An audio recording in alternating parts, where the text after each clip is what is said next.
একটু মনোযোগ দিয়ে শোনেন।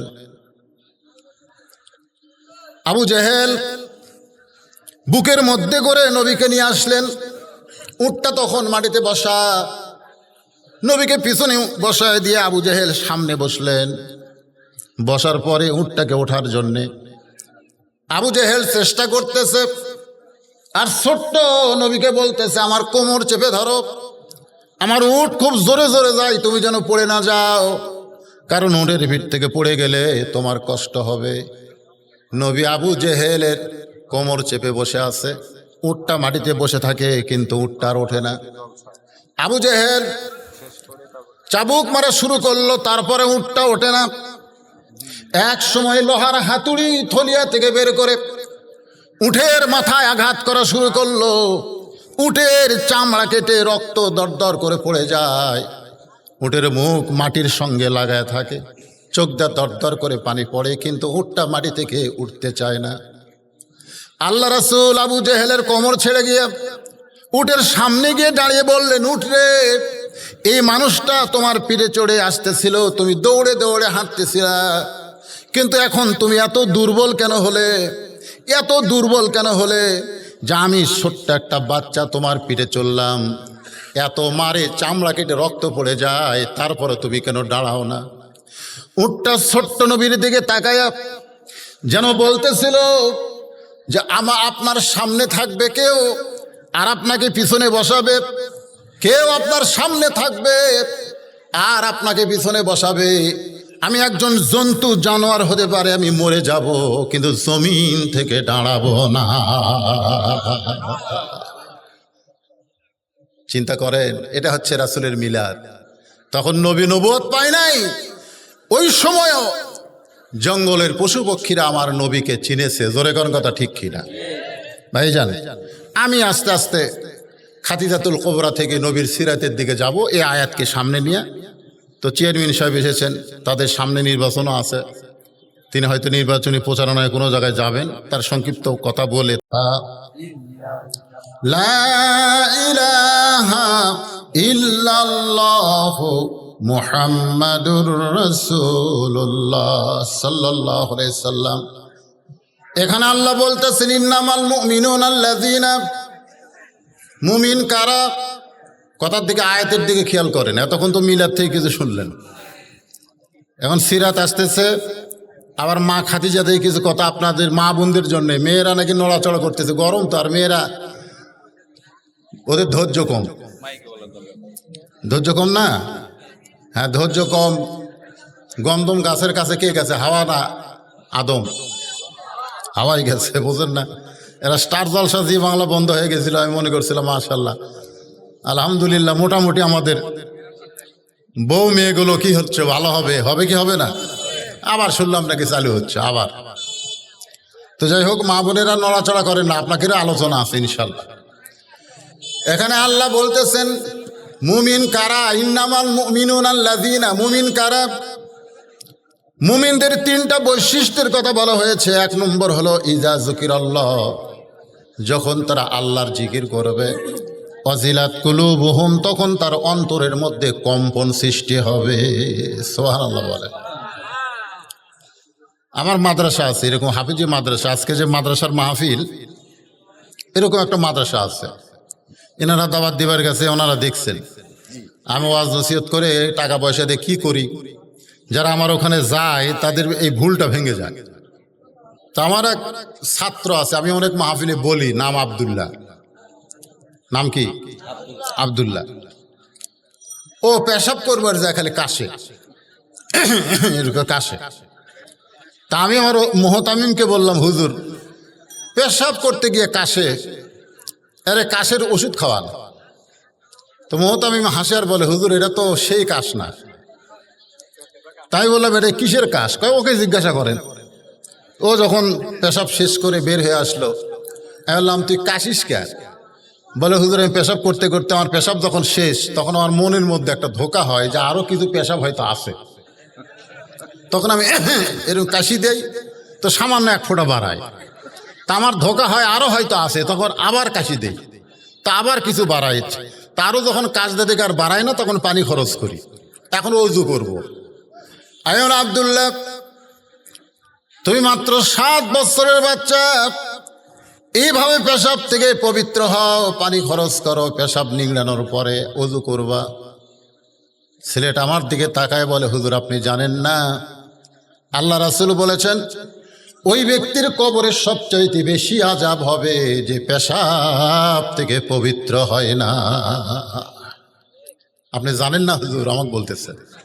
আর আমি পেশাব করে ওযু করার কারণ হলো আমি এমন একটা কিতাব পড়ি, আমি এমন একটা কিতাব হাত দিয়ে স্পর্শ করি যেই কিতাব অপবিত্র অবস্থায় ধরা যাবে না।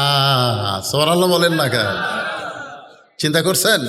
ওয়াজিলাত কুলুবুহুম, অন্তরের মধ্যে কম্পন সৃষ্টি হয়। এটা কোন জিকির? আপনারা তো আজকে বাংলাদেশে বহু জিকির দেখছেন, জিকির করতে করতে মানুষ সামিয়ানার উপরে ওঠে, এরকম নাই? আর তাহেরির জিকির তো মাশাআল্লাহ, জিকির নাই কেন করতেছে। হ্যাঁ, কিছুদিন আগে তাহেরি একটা জিকির করে ভাইরাল হয়ে গেছে। আল্লাহর ধন নবীরে দিয়া আল্লাহ গেছে গায়েব হইয়া, নবীর ধ্যান খাজা পাইয়া, শুয়া আছে আজমিরে, কেউ ফিরে না খালি হাতে, খাজারে তোর দরবারেতে। এই জিকিরের কথা বলছে। এই জিকিরটা কেমন? শীতের মধ্যে রোদে চেয়ার নিয়ে আমি মাদ্রাসার আঙ্গিনায় বসে আছি, ছোট্ট একটা বাচ্চা হঠাৎ বের হয়ে আসলো। আমি জিজ্ঞাসা করলাম কি করবি? ও আমাকে 3টা আঙ্গুল দেখালো, 3টা। আমি বললাম 3টা কি? বলে হুজুর আপনি জানেন না, 1 নম্বর হলো পেশাব, 2 নম্বর হলো পায়খানা, আর 3 নম্বর হলো অজু থাকে না। তা আমার অজু নাই, এই জন্য আমি বের হয়েছি। তা আমি বললাম শোনো, বাংলাদেশের একটা বক্তা আছে আমির হামজা, বলছে যে অজু ছাড়াও কোরআন পড়া যায়, তো তুমি অজু করা লাগবে না, এই শীতের মধ্যে কি দরকার, যাও কোরআন পড়ো। ও আমার দিকে তাকায় বলে হুজুর ওই আমির হামজা টামজা আমি মানি না, অজু করা লাগবে। তাই বললাম কে রে, আমির হামজা মানিস না, আমাকে মানিস? আপনি মাদ্রাসার পরিচালক, মানবো না কেন? আমি বললাম অজু করা লাগবে না, যা অজু ছাড়াই আল্লাহর কোরআন পড়, তোর যত পাপ হবে সমস্ত পাপ যেন আল্লাহ আমাকে দেয়। এইরকম কথা বলে জোরে ধমক দিলাম। আমার ধমকে ছেলেটা মাদ্রাসার ভিতরে ঢুকলো। যেই মাদ্রাসার মধ্যে ঢুকলো আমি চিন্তা করলাম যে ও কি যায় কোরআন পড়তিছে, এটা দেখার জন্য তো সরাসরি দরজার যাওয়া যায় না। আমি জানলার ফাঁক দিয়ে তাকায় দেখি ও দরজার কিনারায় লুকে আছে। লুকে থাকার কারণ হলো যে আমি চেয়ারে আসি না নাই, আমি যেই চেয়ারে থাকবো না ও আবার বার হবে। তো দেখে আমার চেয়ার খালি, বের হয়েছে। বের হয়ে আমি ঘুরে এসে ও তখন বলতে যে হুজুর দরকার হলে আমি মাদ্রাসা ছেড়ে যাব, কিন্তু অজু ছাড়া আল্লাহর কোরআন আমি ধরব। তখন আমি বুঝতে পারলাম ওয়াজিলাত কুলুবুহুম, অন্তরের মধ্যে কম্পন সৃষ্টি করে সেই জিকির, সেই জিকিরটার নামই হচ্ছে আল্লাহর কোরআন। বিশ্বাস না হয় আপনারা সকালবেলা যখন এই বাচ্চারা কোরআন শরীফ পড়ে দেখবেন, কোরআন শরীফ পড়ার সময় কিন্তু এরকম একটা ঝোঁক ওঠে, ওঠে কি ওঠে না, এরকম একটা ঝোঁক। আমি চিন্তা করলাম এই ঝোঁকটা কি ওরা ইচ্ছা করে দেয় না ওঠে? এই ওয়াজিলাত কুলুবুহুম এটা বুঝতে গিয়ে আমি পিছন দিক দিয়ে এক ছেলেকে এর খপ করে ধরলাম, ওর ঝোঁকটা বন্ধ, ওর পড়াও বন্ধ। তাই বললাম পড়, কয় না হুজুর ছাড়াই দেন, ছাড়াই দেন হুজুর। যেই ছাড়াই দিলাম আবার শুরু করলো। তখনই বুঝলাম এখানে যে জিকির দিয়ে অন্তর মধ্যে কম্পন সৃষ্টি হবে সেই জিকিরের নাম হচ্ছে আল্লাহর কোরআন। জোরে বলেন সুবহানাল্লাহ। আজকে সেই কোরআনের মাদ্রাসার মাহফিল। হাফেজ সাহেব আমাকে বলতে যে হুজুর মেয়েরা সব উঠে যাচ্ছে, আপনি ওয়াজ করেন সারা রাত নবীর সিরাত নিয়ে, অসুবিধা নেই, কিন্তু এই মানুষ উঠে গেলে বুঝতেছেন না, এই সময়ে যে অসময় মাহফিল করা নিয়ত করেছিল যে চেয়ারম্যান 5-6 জন প্রার্থী হবে, আসবে 5-6 হাজার করে টাকা দিবে, কিছু টাকা হবে, মেম্বাররা কিছু আসবে, তারা 1000 করে দিলে কিছু হবে। কিন্তু আমি তো দেখি তো শূন্য মাঠে গোল হয়ে যাচ্ছে, কিছুই হচ্ছে না। তো এক চেয়ারম্যান সাহেব আছে, আর বাদ বাকি চেয়ারম্যানরা কেউ আসেনি। তো এরা যে নিয়ত করছিল সে নিয়তটা তো পুরা হচ্ছে না। এখন আপনারাও যদি আবার মাঝখান থেকে উঠে যান, আমার মাহফিল থেকে তো লোকুটা যায় না রে, ঠিক আছে, তারপরেও তার ভিতরে একটা সন্দেহ ঢুকে গেছে। এই সন্দেহটা দূর করার জন্য আমি প্রাণ খুলে আপনাদের সামনে রাত 1টা পর্যন্ত যদি ওয়াজ করি, কোনো সমস্যা আছে? আগামীকাল কি আর ওয়াজ আছে? তো হঠাৎ একদিন ওয়াজ একটু বেশি শুনলে অসুবিধা কি? তো আপনাদের কাছে একটু রুমাল নিয়ে যাচ্ছে ছাত্ররা, আপনারা এই যে পকেটের কামটা করেন, 10, 20, 50, 100 যে যা পারেন আল্লাহর হস্তে 5 মিনিটের মধ্যে দিয়ে তারপরে ইনশাল্লাহ কন্টিনিউ। মনে আছে আপনাদের একটা দোয়া দিয়ে আল্লাহ কবুল করেছেন, তার নাম হলো উমর ইবনুল খাত্তাব। আর একটা দোয়া কবুল হয় নাই, দাওয়াতের জন্যে আল্লাহ রাইখা দিয়েছেন, এবং আল্লাহ রাসূল 1 বার না 2 বার না 400 বার তাকে কলেমার দাওয়াত দিয়েছে। মনে আছে না ভুলে গেছেন? হ্যাঁ। অথচ যখন উমর ইবনুল হিসাম ছিল তখন কি করেছে? উটের পিঠে করে দাদার কাছে পৌঁছে দিছে। আপনাদের কাছে আমি যদি রাসূলের 40 বছর, যেটা মিলাদ যেটা মিলাদ আমরা বলি, এটা 40 বছর, জোরে কোন কয় বছর? 40 বছর জীবনী নিয়ে আলোচনা করি, আপনারা কেউ মন খারাপ করবেন না, খালি শুনবেন আর শুনবেন। এই 25 বছরে যখন মা খাদিজার সঙ্গে বিয়ে হলো, মা খাদিজার বয়স কত? 40 বছর, জোরে কোন কয় বছর? কি সুন্দর একটা ঘটনা, আপনারা খালি শুনবেন আর শুনবেন। কিন্তু 40 বছর বয়সে যখন গাড়ে হীরার মধ্যে আল্লাহর নবীর উপর কোরআন নাজিল হলো, কোরআন নাজিল হওয়ার মক্কায় 13 আর মদিনায় 10, এই 23 বছর। জোরে কোন কয় বছর? এই 23 বছরের কথা যখন বলবার যাব, মক্কার কথা মোটামুটি খালি দাওয়াত আর দাওয়াত, কিন্তু মদিনায় হিজরতের পরের কথা যখন বলতে যাব, তখন কিন্তু রাসূল শুধু রাসূল ছিলেন না, তিনি একজন রাষ্ট্রনায়ক ছিলেন। জোরে কোন কথা ঠিক কিনা? তিনি কি ছিলেন? তিনি কিন্তু বদরের যুদ্ধ করেছেন। আল্লাহ রাসূলের জীবনী পড়ে দেখেন, তিনি শুধু দাওয়াতই দিচ্ছেন, হাত ধরে খালি তেলতেলা করছেন তা কিন্তু না, তার জীবনের 27টা যুদ্ধে তিনি স্বয়ং অংশগ্রহণ করেছেন। জোরে কোন সুবহানাল্লাহ। তো এই ব্যাপক আলোচনা আপনাদের সামনে তো করা লাগবে, কি কন? তো অল্প সময়ের মধ্যে আলোচনাগুলো আমি আপনাদের সামনে করব, কোনো সাইড বাদ থাকবে না, কারণ রবিউল আউয়াল মাস। তো এখন আমার মা বোনেরা যারা পর্দার অন্তরে আছেন, আপনারা শোনেন, 40 বছরের খাদিজার কিন্তু একটা ডিগ্রি ছিল। আপনারা বলেন তো খাদিজার কি ডিগ্রি ছিল? হ্যাঁ, জানেন না? 2টা ডিগ্রি, একটা রাসূল দিয়েছে আর একটা আল্লাহ দিয়েছে। রাসূল দিয়েছে খাদিজাতুল কুবরা, খাদিজাতুল, আর আল্লাহ দিয়েছেন খাদিজাতুত তাহিরা। খাদিজাতুত তাহিরা, খাদিজা হচ্ছে পবিত্র নারী। জোরে কোন সুবহানাল্লাহ। আমার মায়েরা বোনেরা যারা পর্দার অন্তরে আছেন, একটু খাদিজার জীবন থেকে শোনেন, কারণ খাদিজা একজন ভালো মহিলা ছিল বলে আল্লাহ তার পেট থেকে মা ফাতেমাকে দুনিয়াতে পাঠাইছেন। যেই ফাতেমা হলো নারীদের জান্নাতীদের সরদার। একটু ইশারা দিলাম, 25 বছর বয়সে খাদিজার সঙ্গে নবীর বিয়ে হচ্ছে। কিভাবে বিয়ে হলো? খাদিজা হচ্ছে মক্কার সবচাইতে ধনী। গোটা মক্কা শহরে, গোটা মক্কা এলাকায় এত বড় ধনবতী কেউ ছিল না। বলেন সুবহানাল্লাহ। একদিন বেলকুনিতে বসে আছেন, হঠাৎ তিনি দেখতে পাচ্ছেন যে একটা ঘরের ভিতরে তার রাখালগুলো সব দুপুর বেলায় ঘুম পাড়তেছে। খাদিজাতুল কুবরা চমকে গেলেন। হাজার হাজার উট দুম্বা বাদ দিয়া রাখালগুলো দুপুর বেলায় ঘরের মধ্যে আরাম করে। তিনি রাখালের সর্দারকে ডাক দিলেন।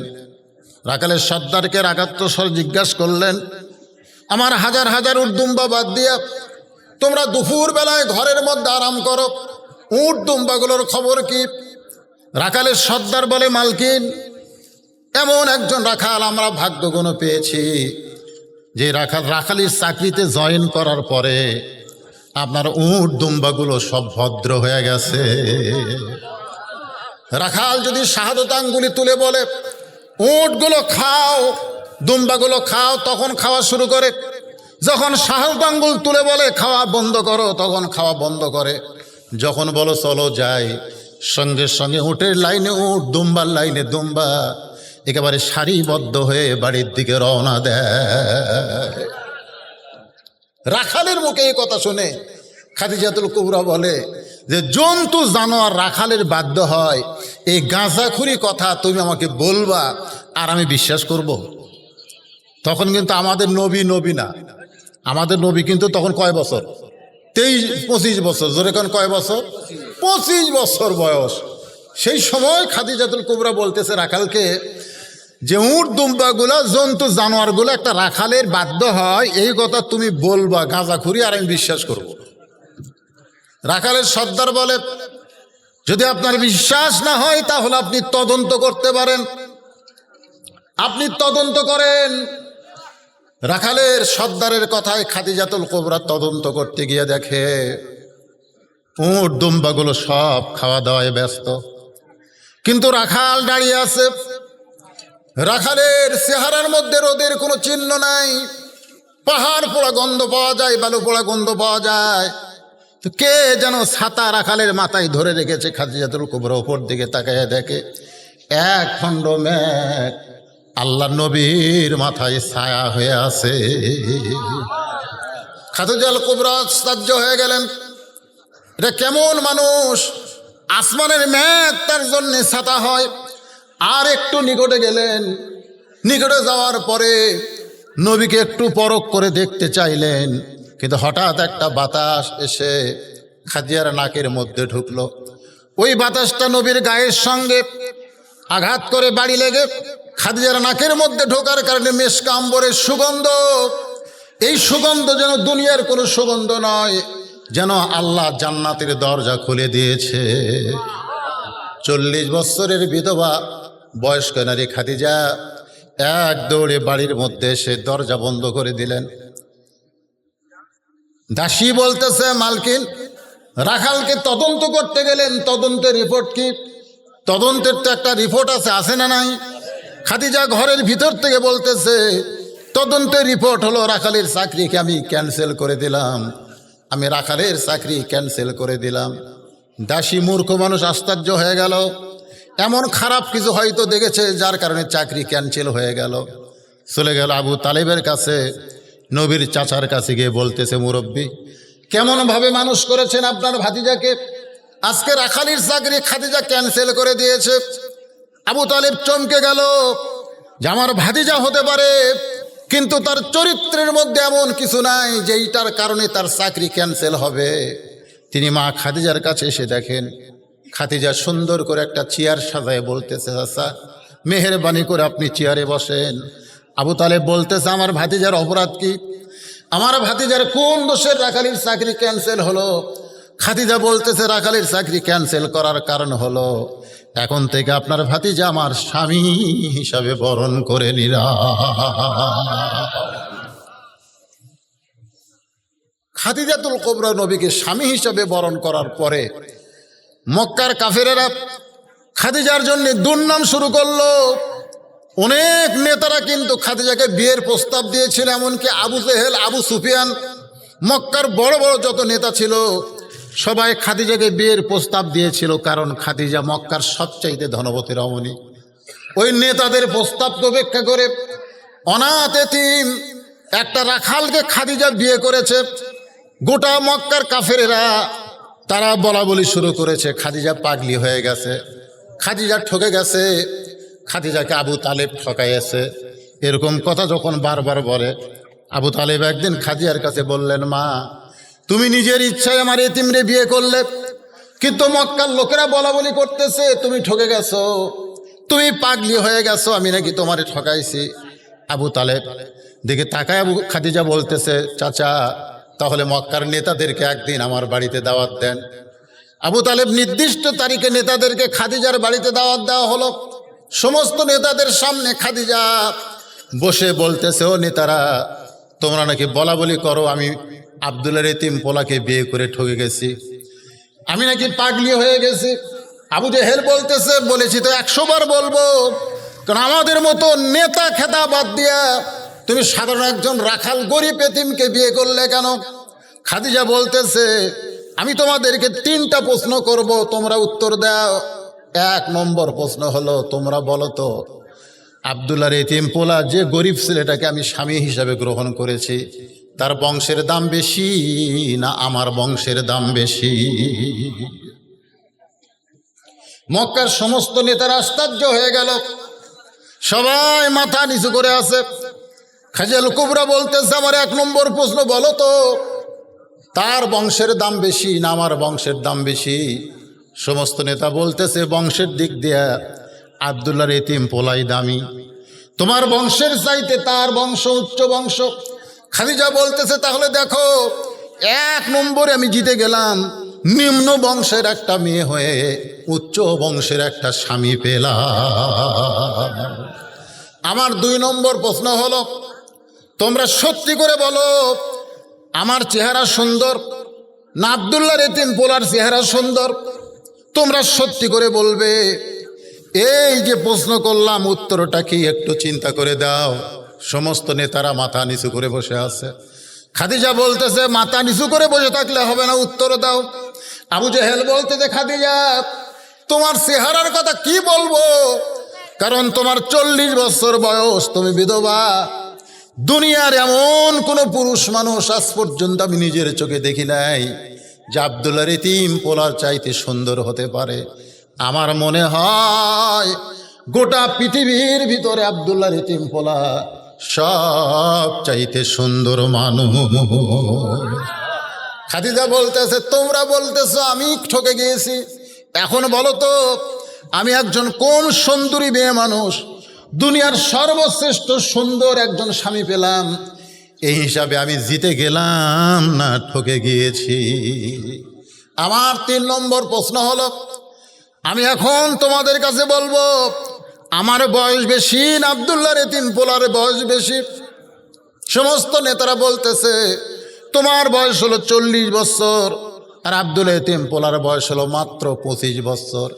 খাদিজা বলে, দেখো 40 বছরের একটা বিধবা নারী হয়ে 25 বছরের একটা যুবক স্বামী পেয়ে গেলাম, এখন বলো তো আমি ঠকলাম না আব্দুল্লাহর এতিম পোলা ঠকলো?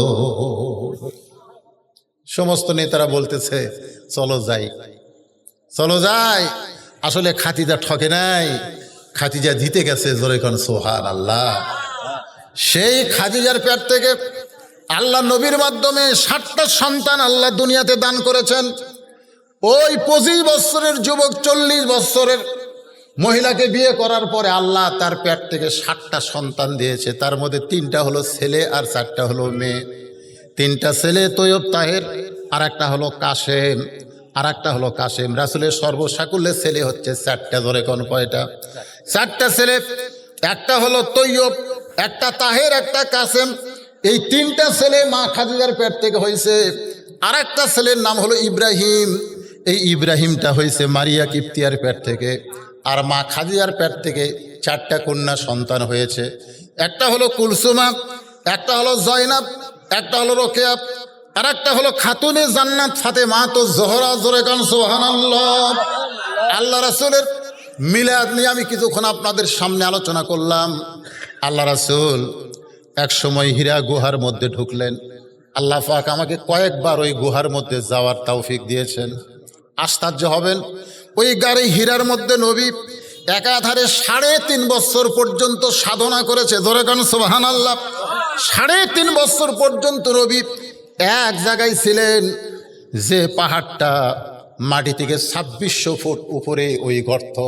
যারা হজ করতে গেছেন, গাড়ি হীরা যারা দেখছেন, আমাদের মতো মানুষ এখন তো সিঁড়ি আছে, এই সিঁড়ি দিয়ে উঠতে উঠতে 2 লিটার পানি পান করা লাগে, কিন্তু তখন সিঁড়ি ছিল না। দৈনিক 2 বার মা খাদিজাতুল কুবরা আল্লাহর নবীর কাছে খাবার নিয়ে যাইতেন। বলেন সুবহানাল্লাহ।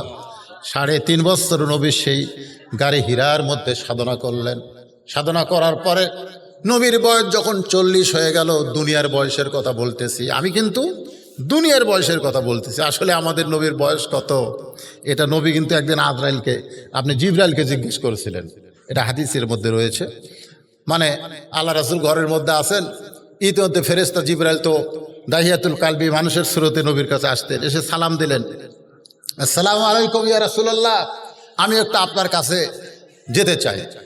তো তখন আল্লাহ রাসূল ফাতেমাকে বললেন, তোমার চাচা এসেছে, দরজাটা খুলে দাও। চাচা বাপের কি কি ভাই? না না, বাপের চাচা কাক কয়? ছোট ভাই না বড় ভাই? বড় ভাই চাচা কয়।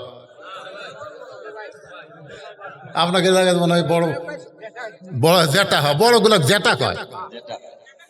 আচ্ছা, চাচা আইসে দরজা খুলে দাও তো। মা ফাতেমা গিয়ে দরজা খুলে দিলেন। জিবরিল আমিন নবীর কাছে এসে মুখ ভার। আল্লাহ রাসূল জিবরাইল দেখে তাকায় বললেন, মুখটা ভার করে বসে আছো কেন? বলেন, ইয়া রাসূলুল্লাহ, কেউ না জানলে আপনি তো জানেন আমি জিবরাইল। আপনি তো জানেন আমি জিবরাইল।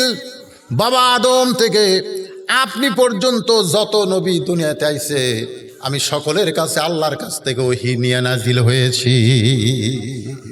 সে আদম থেকে শুরু করে আপনি পর্যন্ত সব নবীর কাছে আমি আল্লাহর ওহী নিয়ে আসি। তাহলে আমি চাচা কিভাবে হই? আল্লাহ রাসূল বললেন, জিবরাইল তোমার বয়স কত? ফেরেশতা জিবরাইল বললেন, ইয়া রাসূলুল্লাহ, আল্লাহ আমাকে সৃষ্টি করেছেন, আমার বয়স আমি হিসাব করে বলতে পারবো না। তবে পূর্ব গগনে, পূর্ব আকাশে আমি একটা তারকা দেখতাম। একবার দেখার পর ৭০,০০০ বছর আর দেখতে পেতাম না। একবার সেই তারকা যদি দেখতাম ৭০,০০০ বছর আর সেই তারকা আমি দেখতে পেতাম না। আবার দেখতাম ৭০,০০০ বছর পর। এভাবে আমি ৭০ বার ওই তারকা দেখেছি। কিন্তু এখন ৭০,০০০ বছর হয়ে গেল, আর তারকা আসমানে উদয় হয় না। আল্লাহ রাসূল মুস্কে হাসিতে বললেন, জিবরাইল, যে তারকাকে তুমি ৭০,০০০ বছর পর পর ৭০ বার দেখেছো, সেই তারকা আর কেমনে দেখতে পাবে? কারণ সেই তারকাই হলাম আমি, মুহাম্মাদুর রাসূলুল্লাহ। লিল্লাহি তাকবীর। তা আল্লাহ নবীর বয়স কত এটা তো হিসাব করে বলা যাবে না, কিন্তু দুনিয়াবি বয়স হলো মা খাদিজার যখন ৪০, রাসূলের তখন ২৫। যখন রাসূলের উপর আল্লাহ কোরআন নাজিল করেছে, তখন নবীর দুনিয়াবি বয়স হলো ৪০ বছর। জোরে কোন কয় বছর? ৪০ বছরে এই কোরআনের প্রথম যে আয়াত আপনাদের মাদ্রাসাকে সামনে নিয়ে এবং রবিউল আউয়াল মাসকে সামনে নিয়ে যে আয়াতে কারিমা তেলাওয়াত করেছি, সে আয়াতকে সামনে নিয়ে কথা বলতেছি। প্রথম যে শব্দটা রাসূলের উপরে আল্লাহ নাজিল করলেন, আপনারা কম বেশি সকলেই সেই শব্দটা জানেন। কি কোন জানেন না? শব্দ কি? ইকরা। শব্দ কি? ইকরা। ইকরা শব্দের অর্থ কি? পড়ো। ইকরা শব্দের অর্থ হলো পড়ো। হ্যাঁ, মারাত্মক কথা। পড়ার কথা সর্বপ্রথম আল্লাহ নবীকে বললেন, পড়ো। আপনারা পড়েন? এখন হয়তো বলে, হুজুর আমরা তো পড়ি। আমরা কি পড়ি না? নবীকে যখন জিবরাইল বললেন ইকরা, রাসূল কিন্তু পড়েন নাই। ফেরেশতা জিবরাইল বললেন ইকরা, হুজুর আপনি পড়েন। নবী পড়েন না, চুপ করে আছেন। জিবরাইল বললেন, হুজুর আপনি পড়েন। আল্লাহ রাসূল পড়েন না। ফেরেশতা জিবরাইল বলতেছে, ইয়া রাসূলুল্লাহ, আমি আপনাকে ইকরা বলি, ইকরা দিয়ে শুরু করবেন, পড়েন না কেন? আল্লাহ রাসূল বললেন, জিবরাইল তুমি পড়তে বললি আমি পড়ব, তুমি পড়তে বললি আমি পড়ব। এমন ছাত্র আমি না, আগে জানতে হবে কি পড়ব, কি জন্যে পড়ব, পড়ার বিষয় কি এটা আগে জানবো। ধরে গান সুবহানাল্লাহ। খালি পড়তে বললি ক খ গ ঘ, পড়তে বললি ABCD পড়ব? মুসলমানের সন্তান, আজকে আমরা যারা মুসলমান দাবি করি, প্রত্যেকটা মুসলমান নর নারীর উপরে আল্লাহর কোরআন শিক্ষা করা হলো ফরজ। জোরে কোন কথা ঠিক কিনা? এটা ফরজ। এটা কি ফরজ? অনেকে বলবেন, হুজুর 5 ওয়াক্ত নামাজ পড়াও ফরজ, জানাজার নামাজ পড়াও ফরজ। কি কন? 5 ওয়াক্ত নামাজ পড়াও ফরজ, জানাজার নামাজও কি ফরজ না? তো জানাজার নামাজ কি ফরজ? ফরজে কিফায়া। তা আপনারা এখন কি মনে করতেছেন, এই কোরআন শরীফ পড়া ফরজে কিফায়া? ফরজে কিফায়া যে গ্রামের কয়েকটা গরিব গরিব ছেলে কোরআন পড়বে, ওরা এই গরিবেরাই সব কোরআনের হাফেজ হবে, বছর অন্তর কোরআনের মাহফিল হবে, ওদের মাথায় পাগড়ি দেওয়া হবে। আশ্চর্য ধরনের দেশ বাংলাদেশ, যেই দেশের চেয়ারম্যানের ছেলে, এমপির ছেলে, মন্ত্রীর ছেলে, সচিবের ছেলে, ইঞ্জিনিয়ার ডাক্তারের ছেলে কোরআনের হাফেজ হতে পারে না। কোরআনের হাফেজ হয় গরিব গরিবার ছেলে। জোরে কোন কথা ঠিক কিনা? ওদের ধারণা মোল্লার দৌড় হলো মসজিদ পর্যন্ত। একটা মৌলবি মসজিদে যাবে, মসজিদে যায়, তাও তো মসজিদে এখন আবার ইচ্ছা মতো আপনি বক্তব্য দিবার পারবেন না। বক্তব্য দিবার গেলেও রেকর্ডিং হবে, কারণ মোল্লার দল মসজিদ পর্যন্ত, মোল্লারা মসজিদে গিয়া নামাজ পড়াবে, এছাড়া মোল্লাদের কি করবে? চার কাম, বিয়ে শাদী পড়াবে, মরে গেলে জানাজা করবে, দোয়া দরুদ করবে, এছাড়া তার মৌলবীর কোনো কাম নাই। এজন্যে ব্যাকরণের বাগধারায় গোলাম সাকলাইন এক নাস্তিক, উনি আবার লেখছে মোল্লার দৌড় মসজিদ পর্যন্ত। কিন্তু এখনকার মোল্লার আবার সংসদে যাবার চায়। যেরকম কোথায় যাবার চায়? এই সংসদে যেদিন থেকে মোল্লারা যাবার চায়, সেদিন থেকে মোল্লাদের উপরে বাতিল যারা তারা শত্রু হয়ে গেছে। জোরেকর কথা ঠিক কিনা? মোল্লা খালি মসজিদ আর মাদ্রাসা নিয়ে থাকবে। এই দুই জায়গার মধ্যে মৌলবি থাকলে একটা মৌলবির বিরুদ্ধে কেউ নেই। কিন্তু এই দুটা বাদ দিয়ে ওরা আবার গরম গরম ভাষণ দেয়, এরা আবার অন্যায়ের বিরুদ্ধে কথা বলে, এরা আবার ভাস্করের বিরুদ্ধে, বহু কিছুর বিরুদ্ধে, আর এগুলো পরিষ্কার এই মৌলবি। এই যে কাজী ইব্রাহিম সাহেব দুই জুম্মা একটু গরম বক্তব্য দিয়েছে, ধরে নিয়ে যেত স্যার। কথাটা বুঝলেন না? তো এখন ব্যাপারটা হলো, আমি যে কথা বলতেছি সিরাতে রাসুল, মিলাদে রাসুল, রবিউল আউয়াল মাস, আমাকে তুলেই দিয়েছে রাত 10টার পর। এলাকার মধ্যে প্রথম মাহফিল। বিরক্ত হচ্ছেন আপনারা? একটু কিছু কথা শোনেন বাজা। তো যে কথা বলতেছিলাম, কোন কথায় আমি কিন্তু সব টার্গেট নেই কথা বলতেছি, আপনি একটু খেয়াল করবেন। একরা শব্দের অর্থ হলো পড়ো। তো এখন আপনি বাংলা পড়বেন, ইংরেজি পড়বেন, কি পড়বেন? এখানে যে একরার কথা বলা হয়েছে, আল্লাহ নবী যখন বললেন জিব্রাইল তুমি পড়তে বললি আমি পড়বো না, আগে জানতে হবে পড়ার ধরন কি। ফেরেশতা জিব্রাইল বললেন বিইসমি রাব্বিকাল্লাযী খালাক, আপনি ওই আল্লাহর নামে পড়েন যে আল্লাহ পাক আপনাকে সৃষ্টি করেছে। আল্লাহ নবী বললেন আমার কোনো আপত্তি নেই, আমি কেবলমাত্র শুধুমাত্র আল্লাহর পড়াটাই পড়তে চাই। আমাদের বাংলাদেশে অনেকে বলে আমাদের নবী হলেন উম্মি নবী। উম্মি মানে কি কয়? মূর্খ নবী। মূর্খ নবী? হ্যাঁ, অনেকে বলে, ওয়াজের রেকর্ডেও দেখবেন বক্তারা বলে নবী মূর্খ, অক্ষর জ্ঞানহীন। আরে পাগলা, নবী বলেছেন ইন্নী বুইস্তু মুআল্লিমান, নিশ্চয় আমি প্রেরিত হয়েছি শিক্ষক হিসাবে। জোরে কান সুবহানাল্লাহ। লিউতাম্মিমা মাকারিমাল আখলাক, আর আমার শিক্ষালয়ে যা ছাত্র হবে তারা চরিত্রের সার্টিফিকেটে গোল্ডেন এ প্লাস পাবে। মাদ্রাসার ছাত্ররা কোনোদিন জঙ্গি হয় না, মাদ্রাসার ছাত্ররা কোনোদিন নষ্ট হয় না, খারাপ হয় না, মাদ্রাসার ছাত্ররা কোনোদিন নিশাদ্রব্য নেয় না। জোরে বলেন কথা ঠিক কিনা? এক নম্বর হবে। রাসূল বলেছেন লিতাম্মিমা মাকারিমাল আখলাক, এদের চরিত্র দেখো। এরা কোনোদিন ছিনতাইকারী হয় না, এরা হিরোইন খায় না, এরা গাঁজা টানে না, এরা জঙ্গিলা, এরা হলো সবচাইতে ভালো মানুষ। ধরেগান ঠিক কিনা? হ্যাঁ। অথচ ওই যে বাতিলেরা কান গরম করে দিছে। এখন মাদ্রাসার উপরে নজর, হুজুরের উপরে নজর কেন? হ্যাঁ, আসেন। তাহলে কি বুঝতেছেন? যেই কোরআনের মাহফিল আইছেন, আমি বলতেছি মুমিনদের বৈশিষ্ট্য হলো কয়টা? 3টা। জোরে বলেন কয়টা? 1 নম্বর হলো ইজা যুকিরাল্লাহু ওয়াজিলাত কুলুবুহুম। 1 নম্বর বৈশিষ্ট্য হলো যখন তারা জিকির করবে, এই কোরআন শরীফ যখন যারা পড়বে, তখন তাদের অন্তরের মধ্যে কম্পন সৃষ্টি হবে। 2 নম্বর বৈশিষ্ট্য হলো ওয়াইজা তুলিয়াত আলাইহিম আয়াতুহু জাদাতুহুম ঈমানা, তাদের ঈমান বাড়বে না কমবে? নবী নিচে আসলেন, গাড়ি হিরাই নাই তো, আর 5টা আয়াত নাজিল হয়েছে। নবী নিচে আসলেন, এসে বললেন জাম্বিলুনি, খাদিজাকে বললেন আমাকে কম্বল দিয়ে ঢাকে দাও, আমাকে কম্বল দিয়ে ঢাকে দাও। মা খাদিজা তার উরাতকে বালিশ বানায় দিয়ে নবীকে শোয়া দিয়ে কম্বল দিয়ে ঢেকে বললেন আপনি এরকম থরথর করে কাঁপতেছেন কেন?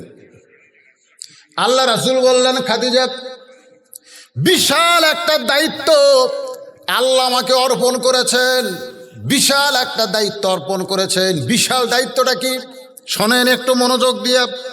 রবিউল আউয়াল মাস, বিশাল দায়িত্ব কি?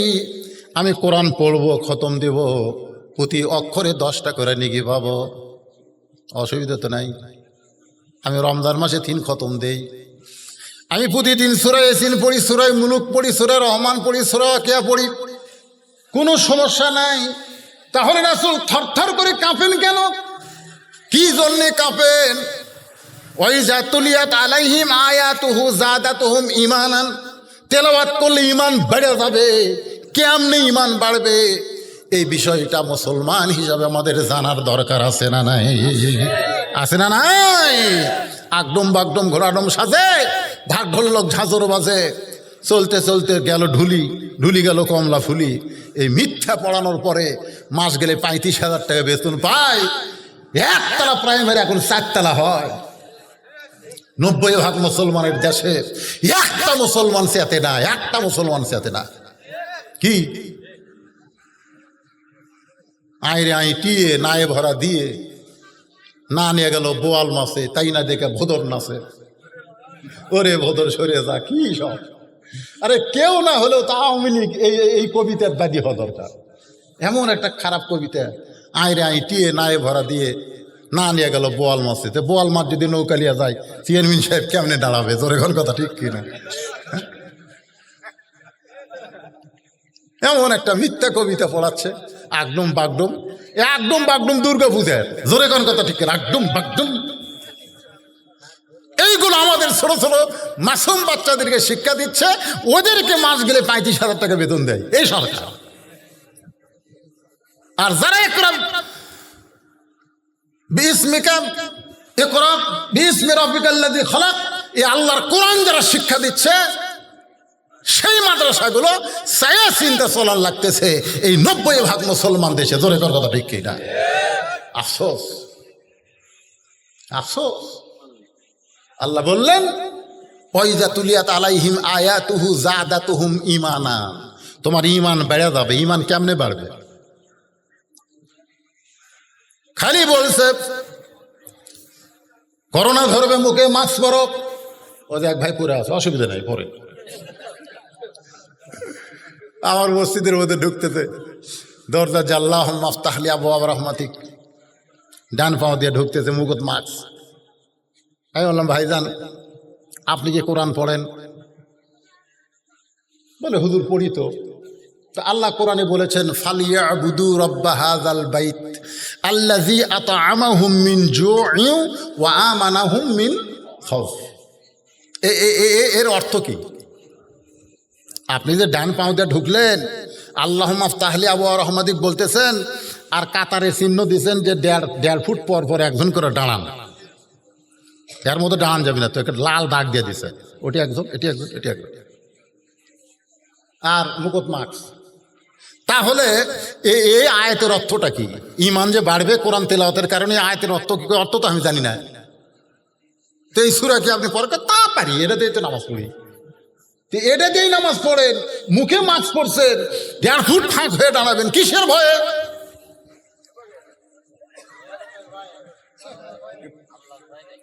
না না, আপনারা বলেন যে ঈমান যে বাড়বে, তো তাহলে কিসের ভয় আপনি 1.5 ফুট পর পর? তো বলতে তো হুজুর করোনার ভয়। তো করোনা কেমনে হয়? বলে কাতার যদি সাফাসাফি করে দাঁড়ায়, এক ভাইয়ের দেহ থেকে আর এক ভাইয়ের করোনা হবে। করোনা কিন্তু ছোঁয়াচারক।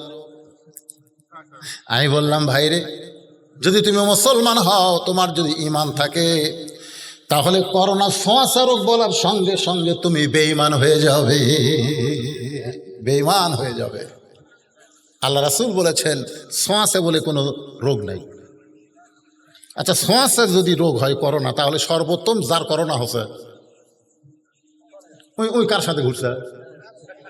না না, প্রথম যার হচ্ছে। সবচাইতে বেশি সতর্ক হলো ডাক্তার। জোরে কোন কথা ঠিক কিনা? সবচাইতে বেশি সতর্ক ডাক্তার না? হাতে মুজিয়া, লাকে মুজিয়া, এত কিছু, তারপরে মরেনি। মরেনি। যমুনা ফিউচার পার্কের যিনি মালিক,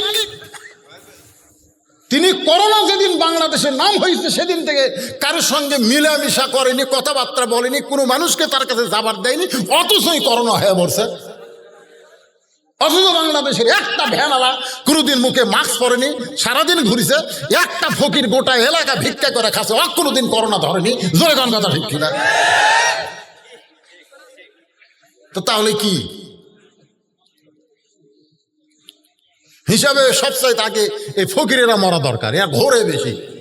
জোরে গান কথা ঠিক কিনা? হায় হায়, ফকির ঘরে রে, ই বাড়ি ও বাড়ি যায়, তো করোনা ধর না। আর যারা ঘর দরজা বন্ধ সব কিছু দিয়ে থাকে, ও কি যায় ধরছে। তার মানে কি? আল্লাযী পড়েন, আল্লাযী খালাকাল মাউতা ওয়াল হায়াতা লিয়াবলুয়াকুম আইয়ুকুম আহসানু আমালান ওয়া হুয়াল আজিজুল গফুর। মা খাদিজাতুল কুবরা বললেন, ইয়া রাসূলুল্লাহ, কত বড় বিশাল দায়িত্ব আল্লাহ আপনাকে দিলেন। আল্লাহ কোরআন কারিমের মধ্যেই বলে দিয়েছেন যে কোরআনের ওজন পাহাড় সহ্য করতে পারবে না, যে কোরআনের ভারত আসমান জমিন নিতে পারবে না, সেই মহা ওজনের কোরআন আল্লাহ আমার প্রতি নাজিল করেছে। এখন কোরআন মোতাবেক মানুষকে দাওয়াত দিতে হবে। ওমান আহসানু কওলাম মিম্মান দাআ ইলাল্লাহ ওয়া আমিলা সালিহান ওয়া ক্বালা ইন্নানি মিনাল মুসলিমিন।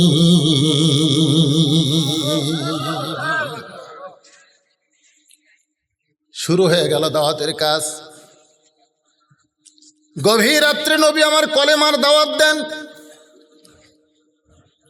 কলেমার দাওয়াতে মক্কার যত নেতা ছিল নেতাদের কাছে আগে নবী গেলেন, কিন্তু একটা নেতাও নবীর ডাকে সাড়া দিলেন না। কারণ নবী চিন্তা করলেন, নেতাগুলো যদি ভালো হয়ে যায় তাহলে সাধারণ মানুষগুলো এমনি ভালো হয়ে যাবে। জোরে কোন কথা ঠিক কিনা? চেয়ারম্যান সাহেব যদি নামাজ পড়ে, ইউনিয়ন পরিষদের চেয়ারম্যান যদি নামাজ পড়ে, তাহলে অধীনস্থ মেম্বরেরাও কিন্তু নামাজ, জোরে কোন মুসলমান হলে পড়বে কি পড়বে না? চেয়ারম্যান নামাজ পড়লে চৌকিদার নামাজ পড়বে। চেয়ারম্যান যদি ভালো হয়ে যায় তার অধীনস্থ যারা তারা সবাই ভালো হয়ে যাবে। এই যে নবী নেতাদের কাছে কলেমার দাওয়াত নিয়ে গেলেন, নেতারা কলেমার দাওয়াত গ্রহণ করলেন না। আজও গোটা পৃথিবীতে নেতৃস্থানীয় মানুষ যদি ভালো হয়ে যেত তাহলে গোটা বাংলাদেশ গোটা পৃথিবী ভালো হয়ে যেত। জোরে কোন কথা ঠিক কিনা? বাজান কলেমার দাওয়াত দিলেন 13 বছর। এই 13 বছর ধরে নবীর সিরাত থেকে একটু শোনেন মনোযোগ দিয়া, মাত্র 323 জন মুসলমান হলো 13 বছর ধরে। 323 জন মুসলমান হয়েছে, তার অর্ধেককে ওরা মারিয়া পিটাই শেষ করে দিছে। যে 323 জন মুসলমান হলো তাদের মধ্যে অনেককে তারা মারতে মারতে হত্যা করলো। তার মধ্যে একজনের নাম হলো ইয়াসার। শুধুমাত্র ঈমান রাখার কারণে খেজুর গাছের সঙ্গে বেঁধে তাকে হত্যা করা হলো। তার সামনে তার বিবি সুমায়াকে 2 উটের সঙ্গে 2টা পা বেঁধে লজ্জাস্থানে তীর নিক্ষেপ করে তাকে হত্যা করা হলো। তার সন্তান আম্মারকে মারতে মারতে মরে গেছে মনে করে ওরা যখন চলে গেল, নবী আম্মারের লাশের কাছে গিয়ে দেখে আম্মার মরে নাই, জবান থেকে বের হচ্ছে লা ইলাহা ইল্লাল্লাহু মুহাম্মাদুর রাসূলুল্লাহ। নবী আস্তে করে বসে আম্মারকে বুকের সঙ্গে জাপটে ধরলেন। আবু বকর আলীর সহায়তায় তাকে নিয়ে আসলেন। উম্মে সুমায়া ইয়াসারকে দাফন করে ইসলামের প্রথম শহীদ তাদেরকে ঘোষণা করে দিলেন। জোরে বলেন সুবহানাল্লাহ। এভাবে কলেমার দাওয়াত দিলেন 13 বছর। 13 বছরের মধ্যে 323 জন মুসলমান হলো। মুসলমান তো 323 জন হলো, এই সামান্য মুসলমানিত্বই তাদের সহ্য হলো না। তারা আল্লাহর নবীকে হত্যা করার পরিকল্পনা করলো। আপনারা সকলেই জানেন, গভীর রাত্রে নবীর বাড়ি তারা ঘেরাও করলো। নবী ঘর থেকে বের হলেই তারা নবীকে হত্যা করবে। নবী হযরত আলীকে বললেন, আলী আমার চাদর মুড়ি দিয়ে তুমি ঘুমিয়ে যাও, আমাকে আল্লাহ আজকে মক্কা থেকে মদিনায় হিজরত করার হুকুম দিয়েছে। এই দাওয়াতের মাধ্যমে আর ইসলাম চলবে না, এখন ইসলামকে মডিফাইড করতে হবে। ধরে কোন সুবহানাল্লাহ। আলী বলতেছে, রাসূলুল্লাহ সন্ধ্যা থেকে আমি দেখলাম কতগুলো মানুষ আমাদের বাড়ি ঘেরাও করে আছে, আল্লাহ আপনাকে যেদিন কেউ বাড়ি আপনার পাহারা দেয় নাই সেই দিন হিজরতের হুকুম না করে আজকে এই কঠিন মুহূর্তে আপনাকে মক্কা ছেড়ে মদিনায় যাবার কয়, কেমন আল্লাহ আমি বুঝতে পারলাম না। আল্লাহ রাসূল বলে, আলী তুমি ছোট্ট মানুষ, বুঝবা না, বরং তুমি আমার বিছনায় চাদর মুড়ি দিয়ে ঘুমিয়ে যাও। নবী বের হয়ে দেখলেন মক্কার সমস্ত কাফিরেরা অস্ত্র শস্ত্র নিয়ে রেডি হয়ে আছে। আল্লাহ রাসূল বললেন, আল্লাহ ঈসা আলাইহিস সালামকে এরকম মুহূর্তে আপনি আসমান উঠায় নিয়ে চলে গেছেন, ঘরের ছাদ ফাঁকা করে ঈসা নবীকে আপনি আসমানে নিয়ে গেছেন, আর আমাকে আপনি কাফিরদের ভিতর থেকে মদিনায় যাওয়ার হুকুম দিলেন। আল্লাহ বলেন, হাবিব এক মুষ্টি ধুলে নেন, এক মুষ্টি বালি হাতে নেন, বালি হাতে নিয়ে শাহাদাতুল ওযু বলে আপনি বালি নিক্ষেপ করেন। বালি নিক্ষেপ করা হলো, ওই বালিটা সমস্ত কাফেরদের চোখের মধ্যে আল্লাহ ঢুকাইয়া দিল। ওরা হাতের অস্ত্র ফেলে দিয়া যখন চোখ এভাবে বুঝতেছে, নবী আমার আবু বকরের দরজায় গেলেন। আবু বকর রাদিয়াল্লাহু শুধুমাত্র একটা ঠোকা দেওয়ার সঙ্গে সঙ্গে দরজা খুলে গেল। নবী চমকে বলে, আবু বকর আমি এত রাত্রে তোমার ঘরের দরজায়, তুমি কি আগে থেকেই জানতে? আবু বকর বলে, হুজুর আপনি যদি নেতা হন তাহলে আমি হলাম আপনার দলের কর্মী। জোরে কোন সুবহানাল্লাহ। আল্লাহ রাসূল বলেন, আবু বকর তুমি কি জানো মক্কা থেকে মদিনায় হিজরতের হুকুম হয়েছে? আবু বকর বলেন, হুজুর চলেন যাই। আল্লাহ রাসূল আবু বকরকে বললেন, আবু বকর তোমার ঈমান দেখে আমি আশ্চর্য হয়ে গেলাম। তোমার ঘরে তোমার বিবি আছে, তোমার ঘরে তোমার বাচ্চা আছে, তোমার ছেলে মেয়ে বিবিকে তুমি বাদ দিয়া বলার সঙ্গে সঙ্গে আমার সঙ্গে তুমি মদিনায় যাবে। আবু বকর বলে, ইয়া রাসূলুল্লাহ ওয়া ইযা তুলিয়াত আলাইহিম আয়াতুহু যাদাতুহুম ঈমানা। জোরে কর না সুবহানাল্লাহ। আপনার মুখের কোরআন শরীফ শোনার সঙ্গে সঙ্গে আল্লাহ তাআলা আমার ঈমান কেমন ভাবে বাড়ায় দিছে। এই মুহূর্তে যদি আপনি আমার বুকের কলিজাটা বের করে দেখেন, গোটা কলিজা শুদ্ধ দেখতে পাবেন। লা ইলাহা ইল্লাল্লাহ মুহাম্মদ রাসূলুল্লাহ ছাড়া আর অন্য কারো জায়গা নাই। আবু বকরকে নিয়ে নবী মদিনায় চলে গেলেন। গারে সুরের কথা আছে, আমি এত লম্বা করে বলতে পারবো না, শুধু আয়াতের তাফসিরকে বুঝাইতে গিয়ে আপনাদেরকে বলতেছি। বেজান গো সময় তখন ধরেন দুপুর 12টা, কি হয় রে দুপুর 1টা হবে, এমন সময় নবী উটের পিঠে করে আবু বকরকে নিয়ে মদিনায়। তাকায় দেখে রাস্তায় বাচ্চারা দাঁড়িয়ে আছে, বাচ্চারা অনেক বাচ্চারা রাস্তায় দাঁড়িয়ে আছে। আল্লাহ রাসূল বাচ্চাদের দিকে তাকায়া যেই মাত্র তাকাইছে, ইবনে ইসহাক বলতেছে সমস্ত বাচ্চারা দুইখানা হাত নবীর দিকে এইভাবে বাড়ায় দিয়েছে। জোরে কোন সুবহানাল্লাহ। আবু বকর বলে, হুজুর এই বাচ্চারা 2 হাত বাড়ায় আপনার কাছে কিছু চায়, এখন বলেন তো আমাদের দিবার মতন কিছু আছে নাকি? আল্লাহ রাসূল বলে, আবু বকর আমাদের কাছে দিবার কিছুই নাই, ছোটদেরকে স্নেহ করতে হবে, বড়দের শ্রদ্ধা করা লাগবে। এখন এই বাচ্চাদেরকে আমি কি দিব? আমার কাছে দেওয়ার মতন তো কিছুই নাই। রাসূল বললেন, ও মদিনার বাচ্চারা, জন্মের আগে আমি আমার বাবা হারাইছি, 6 বছর বয়স আমি মা হারাইছি। আজকে মক্কার লোকের অত্যাচারে সেই মক্কা ছেড়ে মদিনায় চলে এসেছি বাবা, এই মুহূর্তে তোমাদেরকে আমি কিছুই দিবার পারবো না। বাচ্চারা বলে, ইয়া রাসূলুল্লাহ আমরা মদিনার বাচ্চারা আপনার কাছে কিছু চাই না, 2খানা হাত বাড়ায়া আপনাকে আমাদের বুকের ভিতরে জায়গা করে দিতে চাই। আল্লাহ রাসূল উটের পিঠ থেকে নামলেন, মদিনার বাচ্চাদের মাথায় হাত দিয়ে দোয়া করলেন। সমস্ত বাচ্চারা নবীর চেহারার দিকে তাকায়া বলে, এই চাঁদ বড়র মানুষটাকে মক্কার মানুষেরা কেন পছন্দ করে না, কেন হত্যা করতে চায়? সমস্ত বাচ্চারা নবীকে ঘিরে ধরে। নবী বলতেছে, বাবা আর কতক্ষণ এখানে থাকবো? বাচ্চারা বলে, হুজুর কষ্ট নেবেন না, শুধু একটা ওয়াদা আমাদেরকে দিবেন, ওয়াদা দেওয়ার পরে আপনি উটের পিঠে চড়বেন, যেখানে আপনার উট থামবে আপনি সেখানে গিয়ে নামবেন। জোরে কোন সুবহানাল্লাহ। আল্লাহ রাসূল চমকে গিয়ে বললেন, বাবাজিরা তোমরা কি ওয়াদা চাও, কি ওয়াদা চাও? বাচ্চারা বলে, হুজুর আমাদের মাথায় হাত দিয়ে বলতে হবে আপনি আর কোনোদিন মদিনা ছাড়বেন না। শুধু এই ওয়াদাটা আমাদের মাথায় হাত দিয়ে আপনি দিবেন। আল্লাহ রাসূল আবু বকরের দিকে তাকায়, আবু বকর বলে, হুজুর কে বলে আপনার দয়ার মানুষ নাই?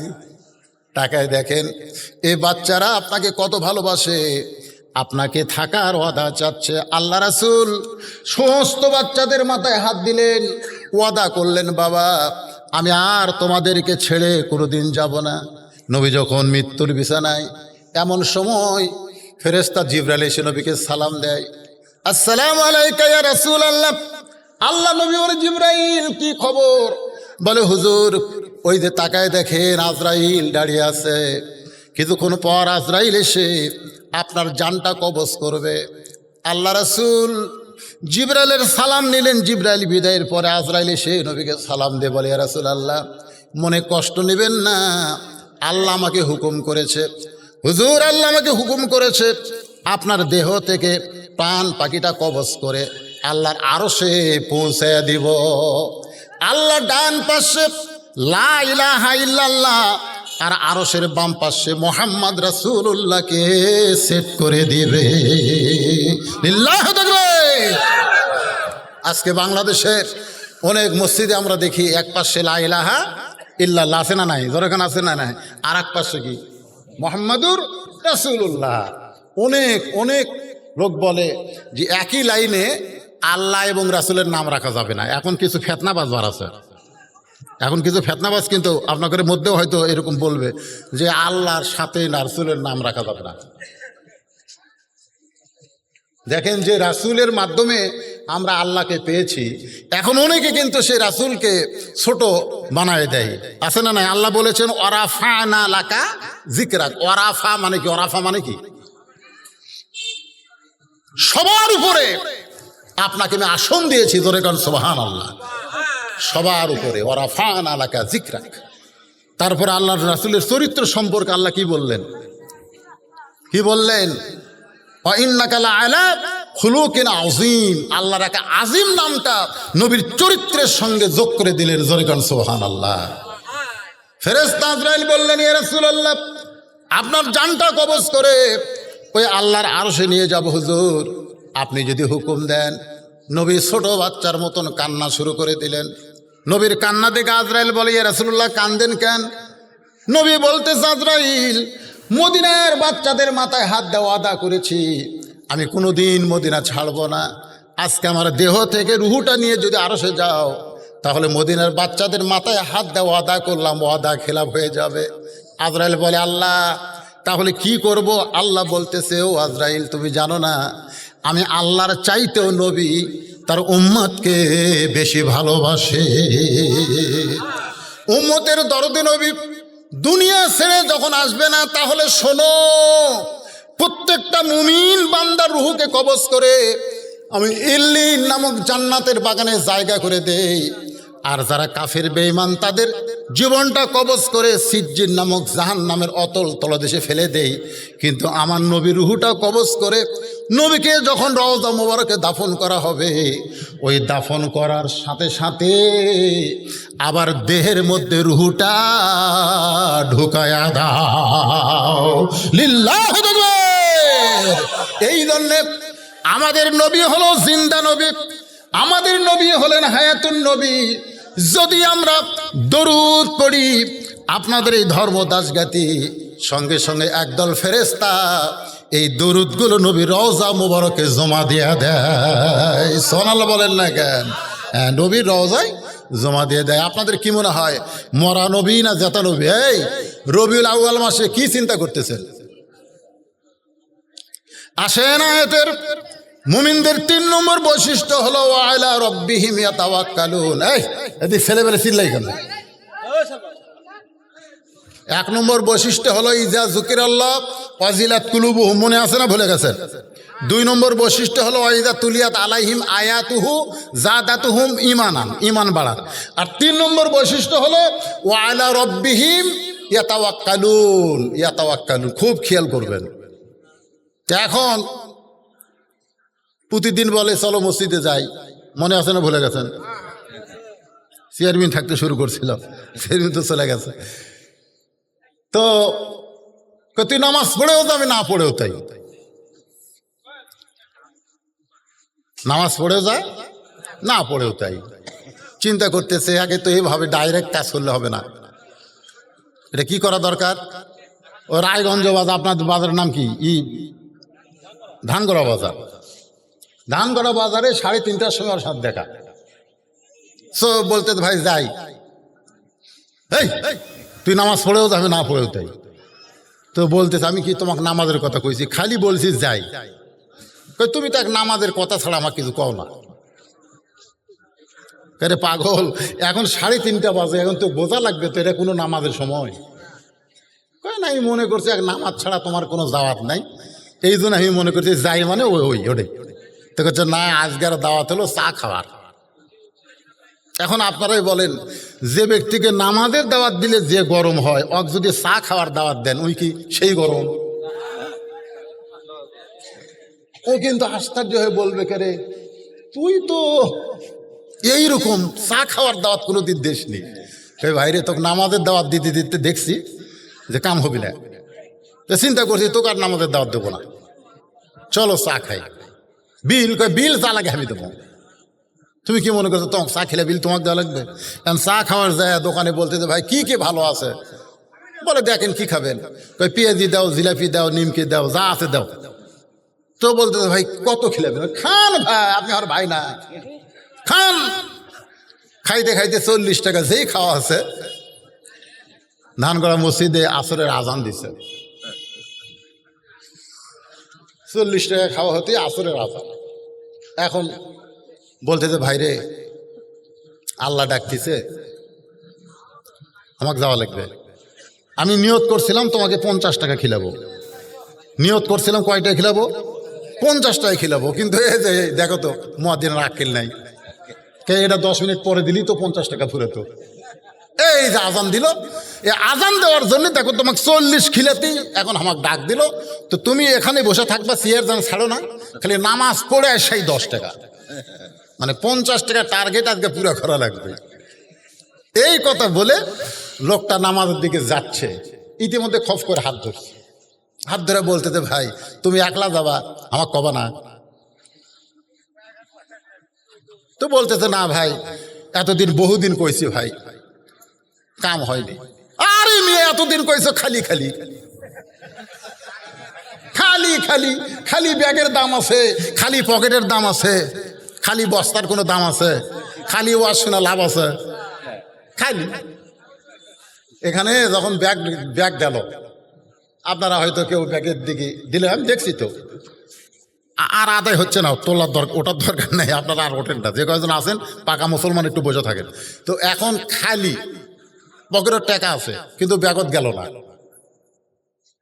আপনাদের অনেকে মনে হয় কি হয়, বক্তা ওয়াজ করছে আস-সাদকাতু তারুদ্দুল বালা ও তাজিদু ফিল উমর, কালা রাসূলুল্লাহ সাল্লাল্লাহু আলাইহি সাল্লাম, জোরে কোন সুবহানাল্লাহ। কি ওয়াজ? আল্লাহ রাসূল বলেছেন দান সদকা করো, আল্লাহ তোমার বালা মুসিবতকে দূর করে দিবে, আল্লাহ তোমার হায়াত বেড়ে দিবে, জোরে কোন সুবহানাল্লাহ। মুখে মাস্ক না দিয়ে 1.5 ফুট অন্তর না দাঁড়ায় বেশি বেশি দান করেন, ওই গজব সব আল্লাহ নিয়ে যাবে, জোরে কোন কথা ঠিক কিনা?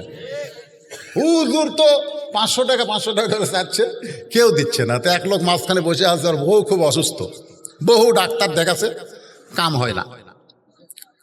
মনে করতেছে হুজুর যখন বারবার চাচ্ছে, দেখি আজকে 500 টাকা দান করব, এই দানে কি আমার বহু ভালো হয় কিনা দেখবো, আল্লাহ নবীর হাদিস সত্যি না মিথ্যে, হুজুর আওয়াজ করা যায় কি সত্যি না মিথ্যে। এই কথা শুনে হাদিস বিশ্বাস করে আমি উঠে আসে 500 টাকা দিছে। যা যেই বলছে, ওর কাছে একজন ছিল, মারছে ঘুরতে, খেরে তুই তো 500 টাকা হুজুরের কথা দিয়ে এলু, টাকা আমার নাই, এই দেখ 1000 টাকা আছে। এরকম খালি খালি ওয়াজ শুনি রে, আমি কোনোদিন দান করি না। তো না ভাই, আমি একটা নিয়ত করে করছি, দেখি আল্লাহ কি করে। যতই নিয়ত কর কাম হবি না, কি ওয়াজ শুনবো, টেকা তো মুখে রে। একই পাড়ার দুইজন, একজন উত্তর পাড়ার, একজন দক্ষিণ পাড়ার। উত্তর পাড়ার যাই 500 টাকা দান করছে, ওর বইয়ের প্যারালাইসিস, 2 বছর ডাক্তার দেখায় ভালো হয় না। ওই যে দরজা না ডাক দেয়, জানলার ডাকতেছে রহিমা, রহিমা মানে ওর মেয়ের নাম, ধরে কোন রহিমা কান না মেয়ের নাম, যে ডাকছে রহিমা, সঙ্গে সঙ্গে বউ বলতেছে মেয়ে তা ভালো, দুনিয়ার কোনো সার্টিফিকেট লাগবে না, স্বামীর সার্টিফিকেটই আল্লাহ বউটাকে জান্নাত দিয়ে দিল। তো মনে করতেছে ঘষায় ঘষায় দরজা খুলবে, দেখে না হেঁটে হেঁটে এসে দরজা খুলে দিছে।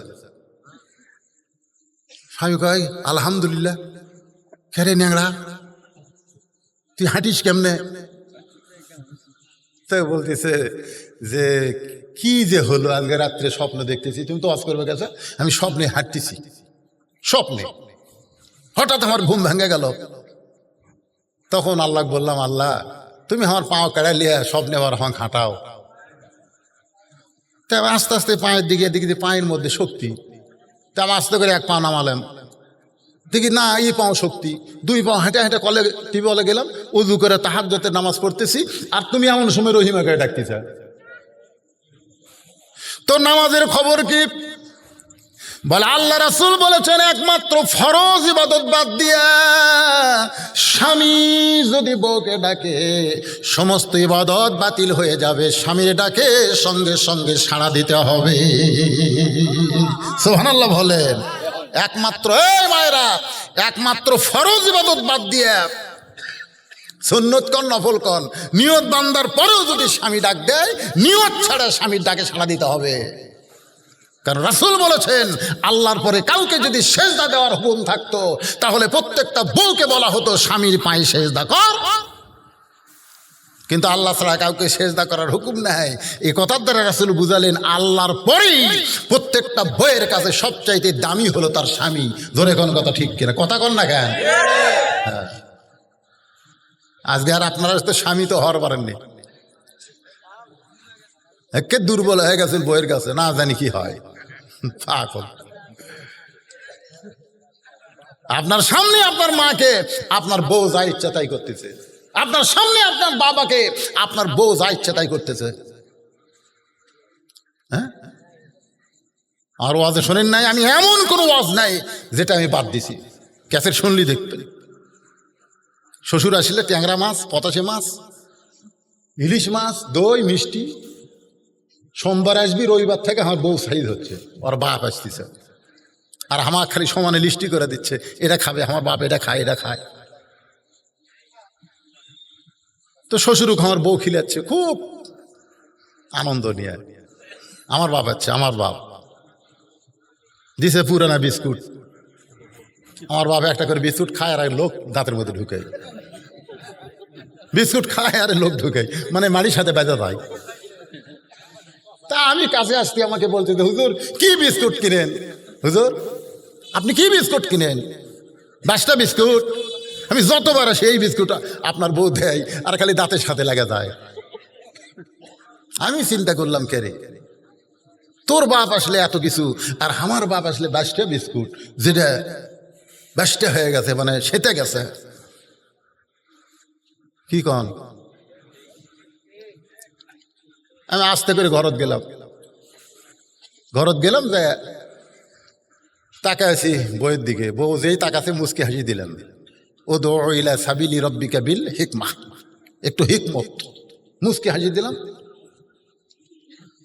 বউ আসলো, যে আছে ঘরের দরজা বন্ধ করছি। আব্বা বলতে বউ তুলা ঘরের দরজা বন্ধ করে দিলি কেন? আমি বললাম আব্বা আপনি একটু ধৈর্য ধরেন, ইন্নাল্লাহ মা সাবিরিন, একটু ধৈর্য ধরেন আব্বা। আব্বা ধৈর্য ধরলো, আমি টুটি ধরলাম। কেরে ফগুনির বেটে, এই তোর বাপ আসলে পাতাশি খায়, ইলিশ খায়, পক্তা খায়, দই খায়, মিষ্টি খায়, ককিনে দেই দিছেন। তা আমার বাপক সেঁতানা বিস্কুট কেরা, এই ফগুনির বেটি তো তালাক দেবো, তো তালাক দিয়ে এই সপ্তাহের মধ্যে মরদ যদি হয় বিয়া কর্ম। এখনই এখনই এখনই বহু মেয়ে মানুষ আমাকে, হুজুর আপনার ওয়াজ শোনা হাঁক ভালো লাগে, বিয়ে করবেন? আমার বইয়ের অভাব নাকি রে? কিন্তু আমার বাপ মায়ের বড় অভাব রে। এই বাপ মরলে, এই মা মরলে আমি আর কিয়ামত পর্যন্ত খুঁজে পাবো না। আর আমার সেই বাবক তুই সেতানা বিস্কুট দেশ, আর তোর বাপের জন্য এত কিছু। টুটি ধরে ওই কান্দা কয় আল্লাহ রাস্তাবক ছাড়া দেন, আজ থেকে আমার বাবু যা আপনি বাবু তাই, আমার বাবু যা আমি ছেড়ে দিলাম। আমার আব্বা এরপরে 2-4 বছর পয়সা ছিল। আব্বা কাছে, বাবা ঘরের দরজা বন্ধ করে তুই যে কি ওয়াজ করছিস বাবা, তোর বউ তারপর থেকে ফেরেশতা হয়ে গেছে রে।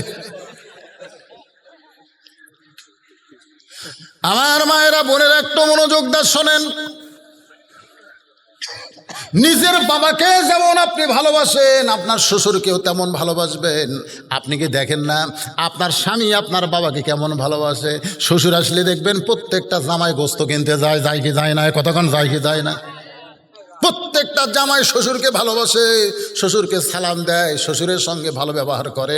অথচ বেটার বউ তার শ্বশুরকে দেখতে পারে না।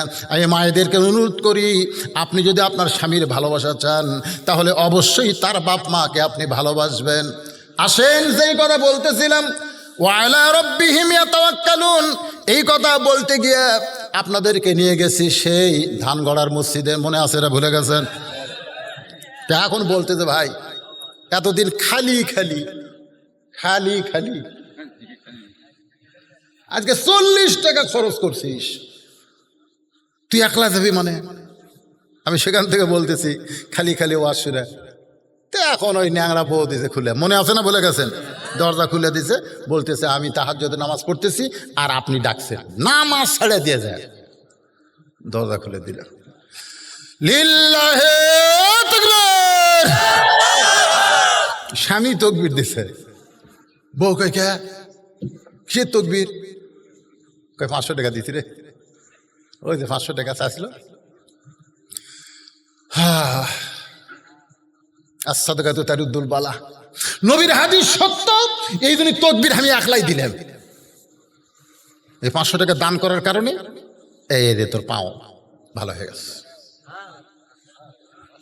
ওই এখন 1000 টাকা দেখাচ্ছে হয়ে গেছে, ওর বাড়ির দরজার ডাকতেছে, শেফালি, বইয়ের নাম শেফালি, বউ বলতে তোর মাওক ডাক দাও, তোর মাওক ডাক দাও। সুম করছে কে রে? আমি ডাকি, বউ কয় মাওক ডাক দাও, আমি পারবো না, মাওক কান দেয়ার তাই কয়, ওই মাওক ডাক দিয়েছে, মা দরজা খোল, মা দরজা খোলা, এই শয়তান খালি খালি ওয়াজ শুনিস, খালি খালি ওয়াজ শুনিস। মা গো দেখ, তুই কোন আমল করিস? এই তুই আমল করিস? তুই ওয়াজ শুনে এসে ঘুমাইস পারিস, ফজরে আজান দেয় তুই উঠিস না, তুই যে ওয়াজ শুনবার গেছিস খালি খালি। তোর বউ দুপুরবেলা তোর প্যান্ট শার্ট পরিষ্কার করে ওই টাইসালা গোসলখানা সাবানের ফ্যানটা আছে পরিষ্কার করেনি, পেশাব করবার যায় এমন পড়া পড়িছে, ও বাবারে মারে কই চিল্লে উঠছে। আমরা গেছিলাম, আমরা বাপ, তোর বাপ আমি যায় ঠিক করে কোনো মতো শুয়ে যাচ্ছি, তুই যা। ও এখন বইয়ের কাছে এসে বলে খবর কি? এখন আর উঠতে পারি না। কি হয়েছে? বলে এমন ভাবে পড়ে গেছি, আমার মনে হয় মাজার রক চমকিছে।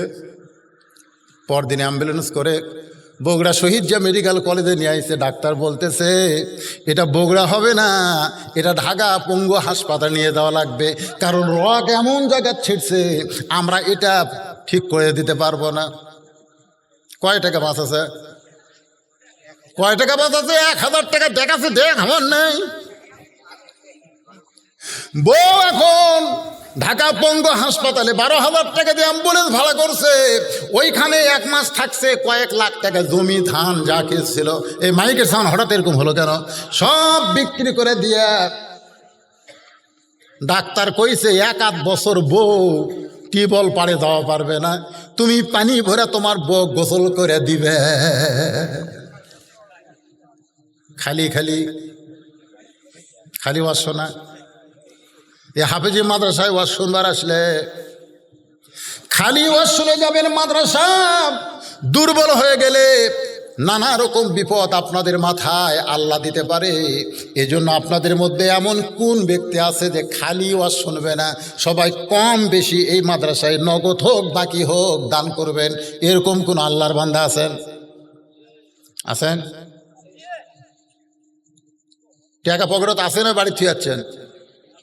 এবারে আপনারা লগত না খালি বাকি বাকি নেবেন না, বাকি চলো দেখি। খালি ওয়াজ শুনবেন না। সর্বোত্তম কোন আল্লাহর বান্দা বাপ মা মারা গেছে, বাপ মার জান্নাতের জন্য 1000 টাকা দান করবেন? লিখে দেন, এখানে কাগজ কলম আছে, লিখে দেন, দেন। শোনেন, ডাক্তারের কাছে কিন্তু বহু টাকা যাবে। এই সময় কেউ যদি ওঠে ওয়াজাটা ওটা চলবি না, দান করে। হ্যাঁ, দান করার জন্য আসো, আল্লাহ সব দেখতেছে। মোহাম্মদ হাফিজুর কত? 1000 টাকা নগদ দিয়ে দিছে। মাশাআল্লাহ। আল্লাহ আমি চাইছিলাম বাকি হোক নগদ হোক, কিন্তু তোমার হাফিজুর বান্দা খালি খালি ওয়াজ শোনে না। আল্লাহ 1000 টাকা দান। এ ছেলে ভাই, এই সময় কেউ মাহফিল থেকে উঠবে না। মাহফিলের উঠলে মাদ্রাসার ক্ষতি হবে, মাদ্রাসার ক্ষতি হবে মানে তোমার ইমান আমলের ক্ষতি হয়ে যাবে। এখন উঠো না, কেবলমাত্র যারা দান করবেন তারা উঠবেন, না হয় ওখান থেকে হাত দেখাবেন, হুজুর আমি 1000 টাকা দিব, এখানে আপনার নাম লেখা হবে। হাফিজুরে 1000 টাকা দান করেছে। এর হাফিজুরের বাপ মা বাঁচে আছে না মারা গেছে? বাবা বেঁচে আছে। আল্লাহ হায়াত দারাজ করেন, আল্লাহ সুখে শান্তিতে রাখেন।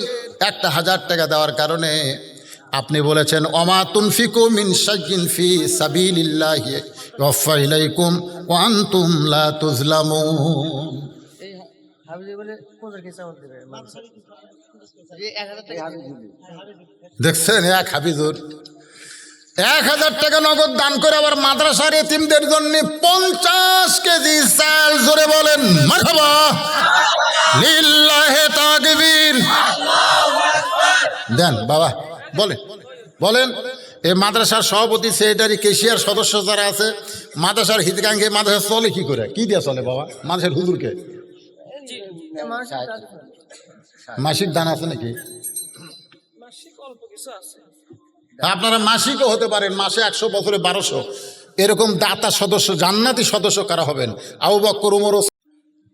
আলোচনা করে আপনাদের শোনাইছি। 2 নম্বর হলো ওয়াইজা তুলিয়াত আলাইহিম আয়াতুহু যাদাতুহুম ঈমানা, সেটাও আপনাদের শোনাইলাম। এখন 3 নম্বর বৈশিষ্ট্য হচ্ছে ওয়া আলা রাব্বিহিম ইয়াতাওয়াক্কালুন। মনে আছে না ভুলে গেছেন? এই মনোযোগ দিয়ে শোনেন।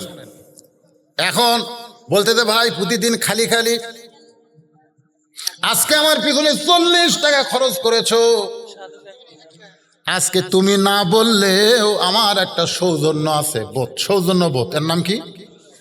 তুমি না বললো আজকে আমি যাবো ভাই। লোকটা মনে মনে কয় আল্লাহ এতদিন খালি খালি দাওয়াত দিছিলাম, কাম হয়নি, আজকে 40 টাকা খরচ করছি, কাম হওয়ার পথে। সুবহানাল্লাহ কর না কেন? তা এখন রায় ধানগড়া মসজিদের কাছে নিয়ে যাচ্ছে আর বলতেছে ভাই রে, এতদিন তোমার খালি নামাজের কথা বলছি, তাই তুমি যে রাগ হছো। তো আজকে তোমাকে আর একটা কথা বলে, আজ আবার কি? আর কি? আরে যা কবা তাই শুনবো। বলতেছে ভাই ওযু করা লাগবে। আচ্ছা আপনারা বলেন তো, এতদিন কি ওযুর কথা কছে? কিসের কথা কছে? নামাজের কথা। নামাজ ওরবার গেলে ওযু আছে না নাই? তো বলতে তো ভাই জানো ওযু করা হবে না, ওলা হবে না, ওলা মারে ফতে কথা হবে না। শোনেন, যে শরীয়ত শুনতেছেন না, কথা বুঝতেছেন আমার? তো এখন বলতে তো ভাই কি করা লাগবে? বলতে তো ভাই তুই যা বলবি তাই শুনবো। যে আমার পিছনে 40 টাকা খরচ করছে, আরো 10 টাকা আমাকে খরচ করে খাওয়াবে, তার সৌজন্যে ওযু করতে আমার কোনো সমস্যা। ওযু করার পরে বলতে তো ভাই এ আল্লাহর ঘরে ঢুকতে গেলে একটা নিয়ম আছে। বলে কিসের নিয়ম?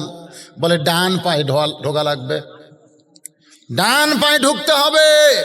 আল্লাহ রাসূল বলেন ডান পায়ে যারা মসজিদের মধ্যে ঢোকে, হাসরের ময়দানের কঠিন সময় আমার আল্লাহ তাআলা ডান হাতে তাদের আমলনামা দিবে, তারা হাসতে হাসতে আল্লাহর জান্নাতের মধ্যে প্রবেশ করবে। এখন ডান পায়ে শুধু ঢুকলে হবে না, কয় আবার কি করা লাগবে? বলে একটা দোয়া পড়া লাগবে। খোকনের বউ, হ্যাঁ, মেয়ে মানুষ টাকা দিলে নাম বলা লাগবে। আমি এক জায়গার নাম বলিনি, ওই লোক ধরছে, যেই টাকা দিয়ে গেছে ওই মেয়ে মানুষ ধরছে, তুই টাকা দিস নি। তো কাছে দিছি, হ্যাঁ দিলে আমার নাম কবি না কেন? এই তো কেন? সেদিন খোকনের বউ 100 টাকা দিছে, পাওয়া গেছে। পুরুষ মানুষের অত সন্দেহ নাই, কিন্তু মেয়ে মানুষ আছে না নাই? জোরে কর। এখন বলতে যে ভাইজান দোয়া পড়ো, আল্লাহুম্মা আফতাহ লি আবওয়াবা রাহমাতিক। আমি লোকটাকে বললাম, মুখে মাস্ক পরে মসজিদের মধ্যে ঢুকলেন, আর 1.5 ফুট পর পর দাঁড়াবেন, অথচ আপনি কি বললেন? ফালিয়াবুদু রব্বা হাযাল বাইত আল্লাযী আত'আমাহুম মিন জু'ইন ওয়া আমানাহুম মিন খাউফ। আল্লাহ বলেছেন এই ঘরের মালিকের যারা ইবাদত করবে, এই ঘর মানে কাবা ঘর, এই কাবা ঘর মসজিদ ঘরের মালিকের যারা ইবাদত করবে, মসজিদের মধ্যে ঢোকার সঙ্গে সঙ্গে তাদের দুইটা জিনিস দেওয়া হবে। এক নম্বর হলো তাদের কোনো রেজেকের পেরেশানি থাকবে না, আর দুই নম্বর হলো যাবতীয় ভয় ভীতি থেকে আল্লাহ তাকে নিরাপত্তা দিয়ে দিবে। তাহলে আপনারা বলেন তো, মসজিদের মধ্যে ঢুকলে কোনো ভয় আছে? তারপরে মুখে মাছ দিয়ে ঢুকছে, ওর কি আল্লাহর উপর তাওয়াক্কুল আছে? ওয়া আলা রব্বিহিম ইয়াতাওয়াক্কালুন বোঝানোর জন্য বলতেছি, একটু খেয়াল করেন তো। দোয়া পড়ে লোকটা মসজিদের মধ্যে যেই মাত্র ঢুকছে, কে বেনামাজি, যেই ঢুকছে নামাজি, এবার সামনে কাতারে গিয়া আল্লাহর কাছে বলতেছে, আল্লাহ আল্লাহ,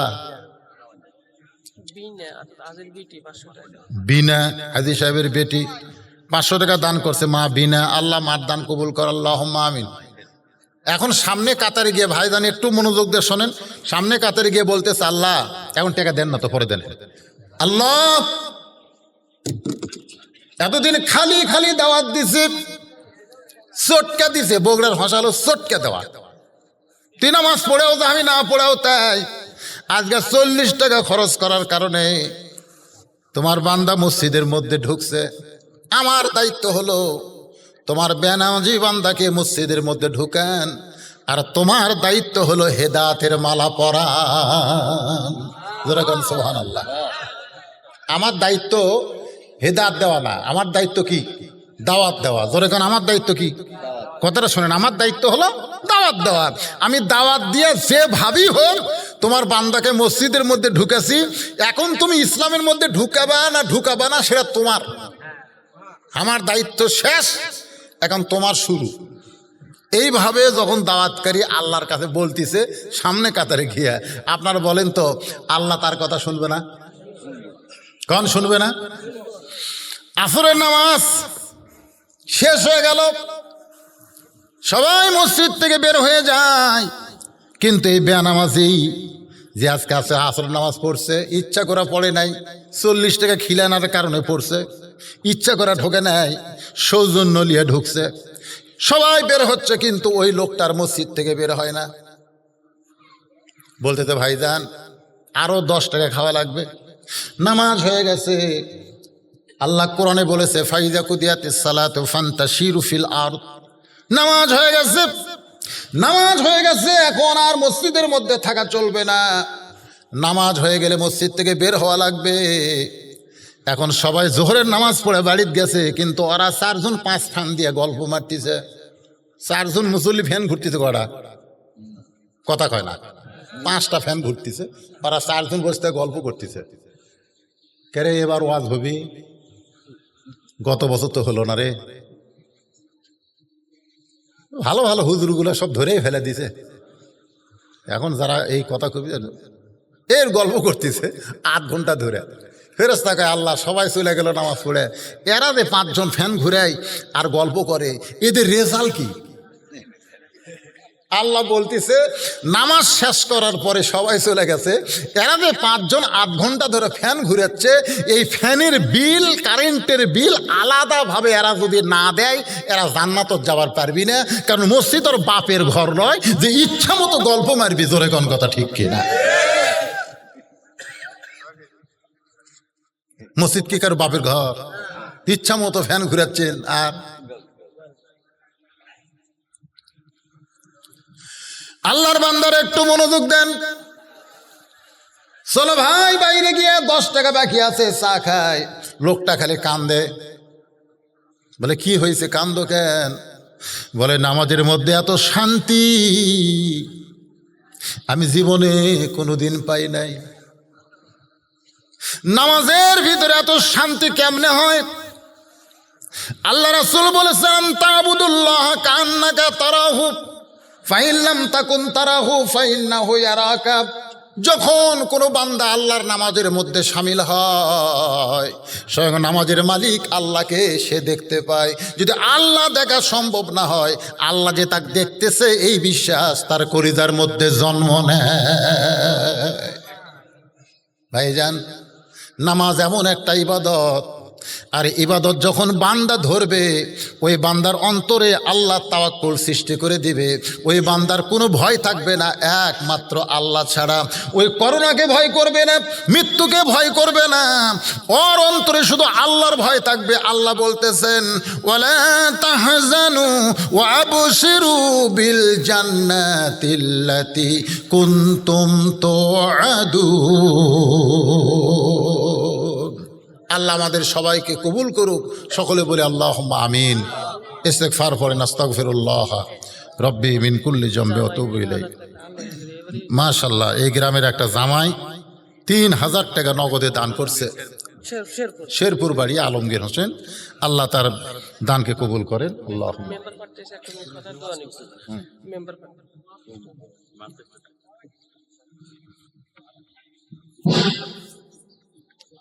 ইন্নাকা হামিদুম মাজিদ। আল্লাহুম্মা বারিক আলা মুহাম্মাদি ওয়া আলা আলি মুহাম্মাদ কামা বারাকতা আলা ইব্রাহিম ওয়া আলা আলি ইব্রাহিম ইন্নাকা হামিদুম মাজিদ। ভাইজান, এই যারা ঘোরাফেরা করতেছেন বসেন, দোয়ার সময় বসাটা আদবি। সবাই বসেন, সবাই বসেন। এত রাত পর্যন্ত আল্লাহ যাদেরকে চেতন রাখছে দোয়ায় শামিল হন, বসেন। আর দোয়া মুখল ইবাদ। হ্যাঁ, দোয়া কিন্তু একটা আলাদা একটা ইবাদত, এর একটা ইবাদত দোয়া করা। তো দোয়ার আগে একটা অন্ধ হাফেজ মাগরিবের নামাজের পর আপনাদের সামনে ৮ ঘন্টা ওয়াজ করছে। অন্ধ মানুষ ৩০ পারা কোরআন শুনে শুনে মুখস্থ। আল্লাহুম্মান্তাসসালাম ওয়া মিনকাসসালাম তাবারাকতা ইয়া যাল জালালি ওয়াল ইকরাম।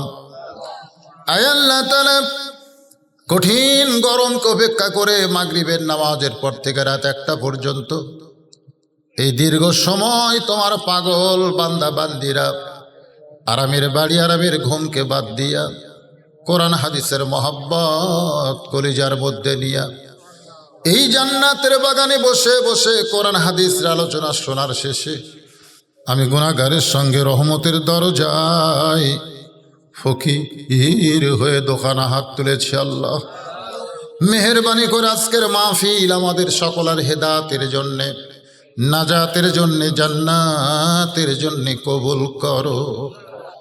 এই মাহফিলের শুরু থেকে শেষ পর্যন্ত যত আলোচনা হয়েছে আল্লাহ, এর মধ্যে যদি ত্রুটি হয়, ভুল হয়, মাফ করে দিও। এর যা হাদিয়া মঞ্জুর করো সোনার মদিনায় নবী পাকের রওজা মোবারকে আল্লাহ কবুল করে নাও। তামাম আম্বিয়ায়ে কেরাম, আসহাবে কেরাম, তাবিনী কেরাম, তাবা তাবিনী কেরাম, তামাম পৃথিবীর মাটির নিচে যত মুমিন মুমিনা শুয়ে আছে আল্লাহ সকলের আরওয়াহ পরে হাদিয়া কবুল করেন। আল্লাহ তাআলা, আমরা যারা হাত তুলেছি আমাদের মধ্যে জনম দুঃখনী মা যাদের কবরে চলে গেছে, মেহেরবানি করে মায়ের কবরকে জান্নাতের টুকরা কবুল করেন। আমি সহ আমরা যারা বাবা হারা এতিম হয়ে গেছি আল্লাহ, মেহেরবানি করে বাবার কবরকে জান্নাতের টুকরা কবুল করেন। আমাদের দাদা দাদি, নানান আত্মীয় স্বজন, শ্বশুর শাশুড়ি যাদের কবরে গেছে আল্লাহ, কবরবাসীদের মাফ করে দেন। আল্লাহ, এই নবীর ঘর মাদ্রাসাকে মহব্বত করে নগদে বাকিতে যারা দান করেছে আল্লাহ, সকলের দানকে আল্লাহ আপনি কবুল করেন। খাস করে বাবুল আক্তার সর্বশেষে 10,000 টাকা দান করেছে, এছাড়া তার কর্মী 7,000 টাকা, এছাড়াও একজন মেম্বার প্রার্থী 5,000 টাকা, এরপরে অনেকে অনেক কিছু দান করেছে। একজন আল্লাহর বান্দা 1,000 ইট দান করেছে। আল্লাহ, সকলের দানকে আল্লাহ আপনি কবুল করেন। এমনকি ব্যাগের মধ্যে 10টা টাকা যারা দান করেছে আল্লাহ, সকলের দানগুলোকে জান্নাতের বিনিময়ে কবুল করেন। আল্লাহ, আমার মায়েদের দানকে কবুল করেন। আবেদা, সালিহা, পর্দানিশি মা ফাতেমার চরিত্র দান করেন। আমাদের মধ্যে অসুস্থ যারা আছে আল্লাহ সুস্থ করে দেন, অভাবকে মোচন করে দেন। আল্লাহ, যে যা নেক নিয়ত করে দান করেছে আসলে সকলের নেক নিয়তকে কবুল করেন। আল্লাহ, এতগুলোর মধ্যে তো একজনকে মেম্বার করবে আল্লাহ। আল্লাহ, জনগণের জন্যে, মাদ্রাসা মসজিদের জন্য, আল্লাহর জন্যে যাকে তুমি পছন্দ করো আল্লাহ, তো ইজ্জু মান তাশা, তাকেই তুমি সম্মানের মালা